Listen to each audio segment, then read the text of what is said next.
নমস্কাৰ স্বাগতম জনাইছো মোৰ ইউটিউব চেনেললৈ আজিৰ ভিডিঅ'ৰ বিষয়বস্তু প্ৰথম মান শ্ৰেণীৰ অসমীয়া বিষয়ৰ অৰ্থাৎ ঝংকাৰ পাঠ্যপুথিখনৰ অধ্যায় নং 8 বতৰৰ কথা পাঠ নং 1 বতৰৰ কথা পাঠটিৰ আটাইবোৰ প্ৰশ্ন উত্তৰ আলোচনা কৰা হ'ব আৰু লগতে যিমানখিনি পঢ়ি দিবলগীয়া আছে আটাইবোৰ ভালদৰে পঢ়ি দিয়া হ'ব যদি এই ভিডিওটো চাই ভাল লাগে তেন্তে লাইক কমেন্ট শেয়াৰ কৰিব আৰু যদি মোৰ চেনেলটোলৈ নতুনকৈ আহিছে তেতিয়াহলে সাবস্ক্ৰাইব কৰিবলৈ নাপাহৰিব এতিয়া আহকচোন পলম নকৰি ভিডিওটো আৰম্ভ কৰো এতিয়া আমি প্ৰথমতে যেটো কবিতা দিয়া আছে হেতু পঢ়ি লও অধ্যায় 8 বতৰৰ কথা পাঠ 1 বতৰৰ কথা গাও আহা বহাগ মাহত নতুন বছৰ জেঠত বৰখৰ আহাৰ মাহত আমৰ বতৰ হাউনত বাৰিষা ভৰ ভাদ মাহত গুৰুৰ তিথি আহিনত শেষ বান কাতি মাহত কুঁৱলী পৰে আঘোণত পকে ধান পুহ মাহত বৰজাৰ পিঠা পনা মাঘত ফাগুন মাহত পচুৱা বতা বছৰৰ শেষ চতত এই কবিতাটোৰ জৰিয়তে আমি আমাৰ অসমীয়া বছৰটোৰ যিকেইটা মাহ অৰ্থাৎ বহাগ জেঠ আহাৰ হাউন ভাদ আহিন কাতি আঘোণ পুহ মাঘ ফাগুন চত এই আটাইবোৰ অৰ্থাৎ 12টা মাহৰ বিষয়ে ইয়াতে ধুনীয়াকৈ কোৱা হৈছে আৰু এই 12টা মাহত কি হয় সেইখিনি কথা ইয়াত ধুনীয়াকৈ এই কবিতাটোৰ মাজেৰে আলোচনা কৰা হৈছে ঠিক আছে যে বহাগ মাহটো এটা আমাৰ অসমীয়া বছৰৰ যেটো নতুন বছৰ এই বছৰৰ প্ৰথম মাহটো হৈছে কি বহাগ মাহ ঠিক আছে তো এই কাৰণে ইয়াতে বহাগ মাহত নতুন বছৰ বুলি কোৱা হৈছে গুটেইখিনি কথা ধুনীয়াকৈ কবিতাটিৰ মাজেৰে আমাক বুজাই দিছে যে কোনটো মাহত কি আমি কৰো আৰু হ'ব বা এই ভাদ মাহত যেনেকৈ গুৰুৰ তিথি হয় কাতি মাহত যেনেকৈ কুঁৱলী পৰে কাতি মাহৰ পৰা মানে কুঁৱলী পৰিব আৰম্ভ হয় আৰু এনেকুৱা ধৰণৰ আঘোণত ধান পকিব বা পুহ মাহত ঠাণ্ডা পৰিব হয়নে পিঠা পনা আমি মাঘ মাহত খাও এনেকুৱা ধৰণৰ ফাগুন মাহত বহুত বতাহ আহিব ঠিক আছে আৰু আমাৰ শেষ মাহটো হৈছে কোনটো চত মাহটো ঠিক আছে তো আমি ভালদৰে কবিতাটো পঢ়িবলৈ চেষ্টা কৰিলে হল মই যেনে ধৰণে উচ্চাৰণ কৰি দিছো সেই ধৰণে পঢ়িব চেষ্টা কৰিলে হল ঠিক আছে এতিয়া নেক্সট কি দিছে আমি সেইখিনি চাই লৈছো আমাক ইয়াতে দিছে মাহৰ নামবোৰ জানো আহা অৰ্থাৎ আমাৰ যি অসমীয়া বছৰটোৰ মাহ এই গুটেইকেইটা ইয়াতে দিয়া আছে অসমীয়া মাহকেইটা হৈছে এটো বহাগ জেঠ আহাৰ হাউন ভাদ আহিন কাতি আঘোণ পুহ মাঘ ফাগুন চত এই আটাইকেইটা মাহৰ নাম মুখস্থ কৰিবলৈ যত্ন কৰিলে হল তাৰ পিছত আমাক নেক্সট দিছে বাফলৰ লগত হুফলৰ পৰা শব্দ লগ লগাই লিখো আহা অৰ্থাৎ ইয়াতে কেইটামান আমাক শব্দ দিছে সেই শব্দকেইটা ইয়াৰে কোনটোত হ'ব হেতু আমাক লিখিব দিছে আমৰ বতৰৰ মাহ হৈছে আহাৰ ধান পকা মাহ হৈছে আঘোণ ফাগুন মাহত পচুৱা বতা হাউন মাহত ভৰ বাৰিষা তাৰ পিছত ইয়াতে দিছে ছবি চাই মাহবোৰৰ নাম লিখো আহা এইটো হৈছে বহাগ মাহ হয় বিহু নাচি আছে কপৌ ফুলি আছে অৰ্থাৎ আমি গম পাইছো এইটো কিহৰ মাহৰ চিত্ৰ হয় বহাগ মাহৰ এইটো হৈছে আঘোণ মাহৰ যে ধানবোৰ পকিছে কি কৰিছে দাৱনী বিলাকে ধানবোৰ কাটি নিছে হয়নে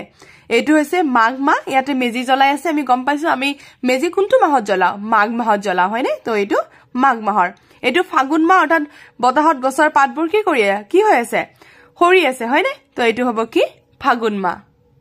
আমাক নেক্সট দিছে ছবি চাই নামৰ প্ৰথম ধ্বনি ক আহা এই ছবিকেইটা চাই প্ৰথম ধ্বনিকেইটা ক'ব দিছে এইটো যেনে ধৰণে ত ঠিক আছে এইটো ৰি এইটো জ এইটো দ এনে আমি উচ্চাৰণ এৰিকেইটা কি বুলি কৰো মূৰ্ধন্য ত ৰি অন্তিষ্ঠ জ আৰু দন্ত্য দ হয়নে কিন্তু আমি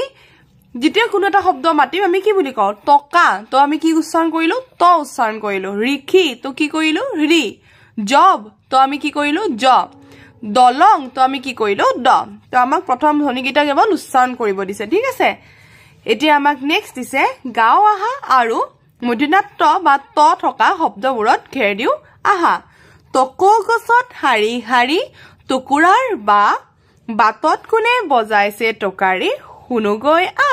তো ইয়াৰে যিকেইটা ত আছে সেইকেইটাত আমাক কি কৰিব দিছে গোল চিন দিবলৈ দিছে মই আটাইবোৰতে দি থৈ দিছো ঠিক আছে এতিয়া নেক্সট আমাক দিছে লিখো আহা এই ত ৰি জ দ এইকেইটা আমাক এনেকে লিখিব দিছে এই বক্স কেইটাত নিজে নিজে ধুনীয়াকৈ লিখিলে হল আৰু ইয়াৰো ওপৰে ওপৰে লিখিব লাগিব দেই ঠিক আছে এতিয়া আমাক নেক্সট দিছে খালি ঠাইত উপযুক্ত আখৰ লিখি শব্দ গঠন কৰো আহা অৰ্থাৎ খালি ঠাইবোৰত আমাক ইয়াৰ পৰা শব্দবিলাক লিখিব দিছে এইটো ঋষি হ'ব এয়া কপৌ চৰাই এয়া টকা এইটো ডগা আৰু এইটো মাকৈ হ'ব তাৰ পিছত আমাক দিছে পঢ়ো আহা ঋতু টোপাল টোপোলা টকাৰী দাপোন দেউল মৌমাখি কৈলাশ আকৌ এবাৰ কৈ দিছো দেই ঋতু ঋতু টোপাল টোপাল টোপোলা টোপোলা টকাৰী টকাৰী দাপোন দাপোন দেউল মৌমাখি কৈলাশ এতিয়া আমাক দিছে হাতৰ ভাঙো আহা টুপ টুপ টোপনি পানী পালে মুকলি ইয়াৰে উত্তৰ হ'ব কি মাছ মৰা জালখন কাৰণ মাছ মৰা জালখন প্ৰথমে কি হৈ থাকে একেবাৰে টোপোলাৰ নিচিনা হৈ থাকে হয়নে কিন্তু যেতিয়া আমি পানীত দি দিও গুটেইখন কি হয় মেল খাই যায় হয়নে তো এই কাৰণে এটো কি হ'ব মাছ মৰা জাল বা আমি জাল বুলি লিখিলে হৈ যাব এতিয়া আমাক এটা দিছে গাও আহা ৰদে বৰষুণে খৰাহিয়ালৰ বিয়া খন চিৰিকাই তামোল কাটে আমাকো এখন দিয়া অৰ্থাৎ এটো কি কৈছে জানেনে যেতিয়া একেলগে ৰদু দিব বৰষুণে দিব আমি প্ৰায়ে আগতে আমি সৰু থাকোতে এইটো গাইছিল যে যেতিয়া ৰদ আৰু বৰষুণ একেলগে দিয়ে তেতিয়া আমি এইটো গান গাও যে ৰদে বৰষুণে খৰাহিয়ালৰ বিয়া খন চিৰিকাই তামোল কাটে আমাকো এখন দিয়া এতিয়া আমাক দিছে বাক্য পঢ়ো আহা যদু হাল বাবলৈ গৈছে মুনিজন গছৰ তলত বহি আছে দমকলৰ পৰা পানী ওলাইছে টুকুৰা চৰাই বা হাজিছে এতিয়া আমাক এটা প্ৰশ্ন দিছে ভাবু আৰু কও আহা পানী আৰু কত কত পোৱা যায় বাৰু মই ইয়াতে লিখি ৰাখিছো ইয়াতে আমি গম পালো যে দমকলৰ পৰা পানী ওলাইছে হয়নে তো তাৰ বাহিৰে আৰু আমি ক'ৰ পৰা পানী পাও হেতু আমাক সুধিছে ইয়াৰে উত্তৰ হ'ব পানী বৰষুণ নৈ জানজুৰি পুখুৰী আদিৰ পৰা পোৱা যায় ঠিক আছে এই উত্তৰটো এনে ধৰণে কোনোবাই সুধিলে কলে হল যে পানী বৰষুণ নৈ জানজুৰি পুখুৰী আদিৰ পৰা পোৱা যায় আৰু আমি নদ নদীও লিখিব পাৰো কিন্তু নৈ লিখিলেও ভুল নহব দেই তো এইখিনি আছিলে বতৰৰ কথা অৰ্থাৎ পাঠ 1ৰ আটাইবোৰ ক্ৰিয়াকলাপ এতিয়া আমি নেক্সট ভিডিঅত পাঠ 2